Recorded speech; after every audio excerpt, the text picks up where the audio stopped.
Attention, cette émission est laissée à la discrétion de l'auditeur. Les propos et les opinions peuvent choquer. Oreilles sensibles s'abstenir. Richard Martineau. Un animateur pas comme les autres. Richard Martineau.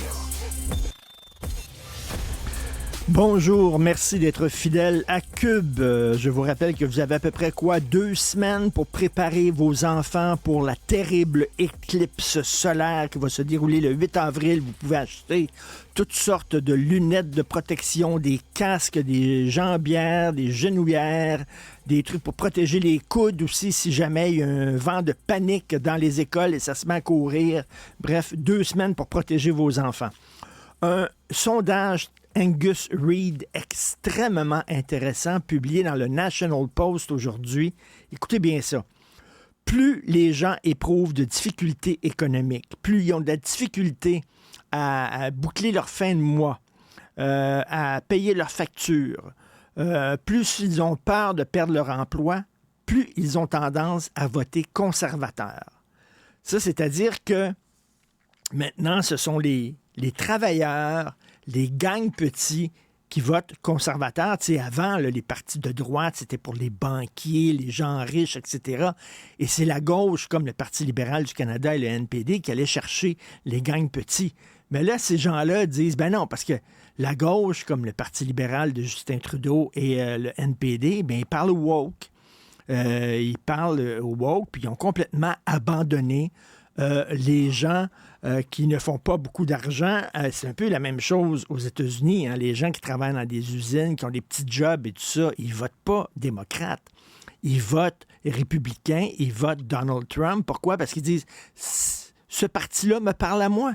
Alors que les démocrates, les partis de gauche ont totalement laissé tomber les ouvriers pour s'intéresser maintenant aux jeunes étudiants de 20 ans, les woke, et parler des migrants, et parler des trans, et parler des toilettes unisexes, etc.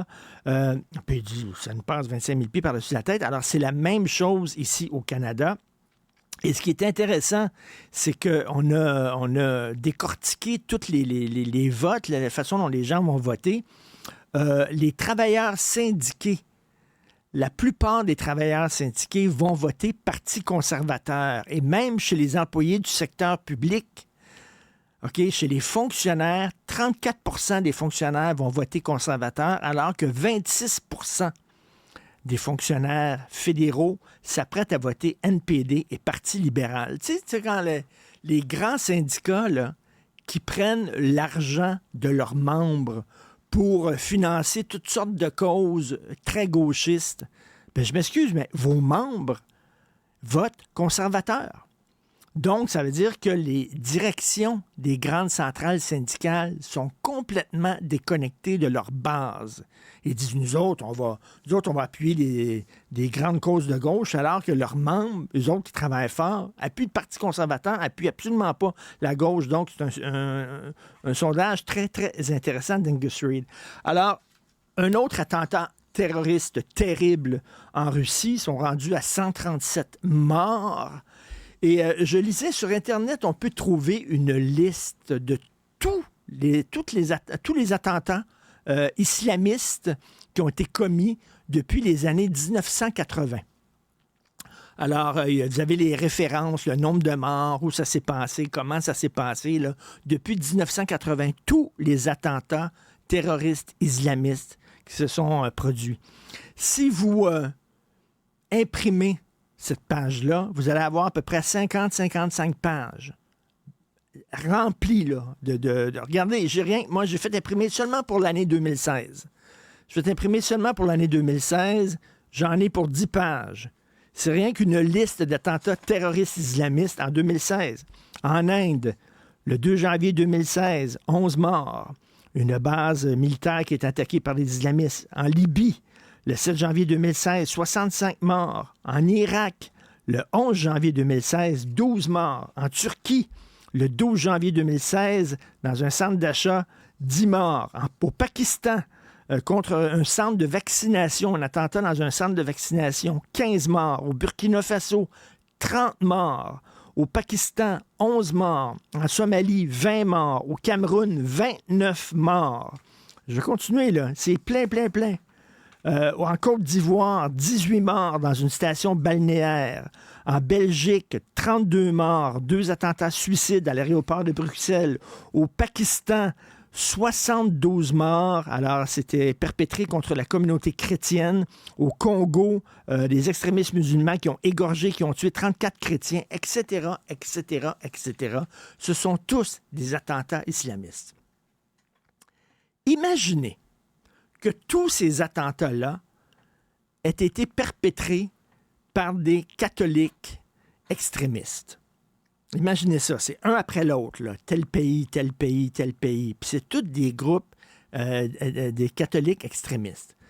Vous pensez pas que la gauche dirait « Hey, y a-t-il un problème avec cette religion-là? C'est écœurant, les fachos catholiques, les catholiques de droite, ça n'a pas de bon sens. Puis j'espère que le pape va dénoncer ces attentats-là et que chaque chrétien et chaque catholique, vous allez vous distancier de ces gens qui font couler le sang au nom de votre religion. Ça n'a pas de sens. Puis là, la gauche partirait, ça n'a pas d'allure. C'est une menace quand même, la religion catholique, puis tous ces groupes d'extrémistes.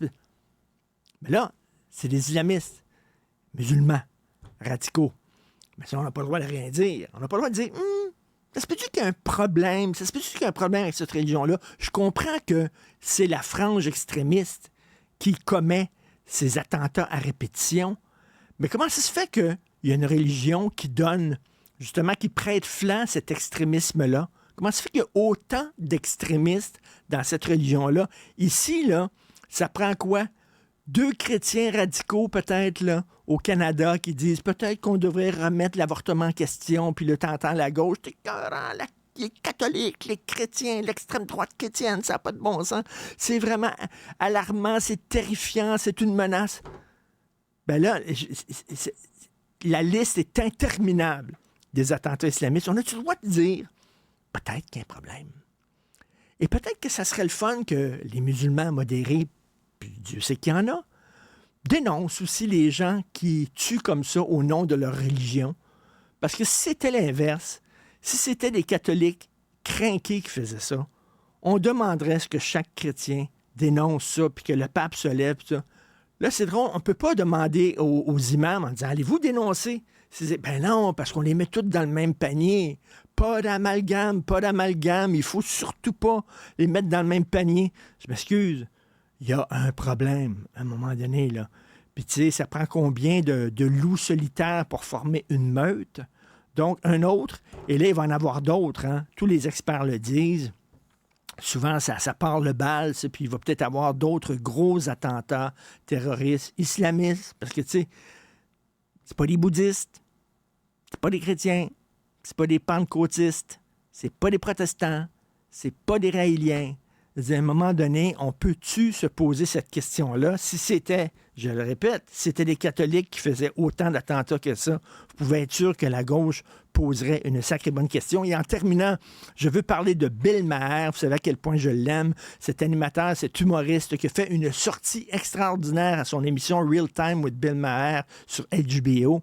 Et il a dit, il est temps qu'on mette l'accent sur ce qui rassemble les Américains plutôt que ce qui les distingue. Puis il dit, l'identity politics, la politique identitaire, là, les Noirs avec les Noirs, puis les Blancs avec les Blancs, puis les trans, puis les bisexuels, puis les... Bon, il dit, c'est terminé, les gens maintenant sont mélangés. C'est quoi la tune country la plus populaire actuellement aux États-Unis? C'est Beyoncé qui joue. Qui a gagné le Grammy du meilleur album country au dernier Grammy? C'était un noir qui était gay. Le meilleur joueur de basketball aux États-Unis actuellement, il est blanc. Kamala Harris, elle est mix. Tiger Woods, écoutez, c'est à peu près 8 ethnies Tiger Woods, etc. Et c'est fini, là, les gens, chacun dans leur petite boîte. On peut-tu mettre l'accent sur ce qui nous rassemble plutôt sur ce qui nous distingue? C'était une charge à fond de train contre ce qu'on appelle la politique identitaire. Et j'espère que les gens de gauche étaient à l'écoute.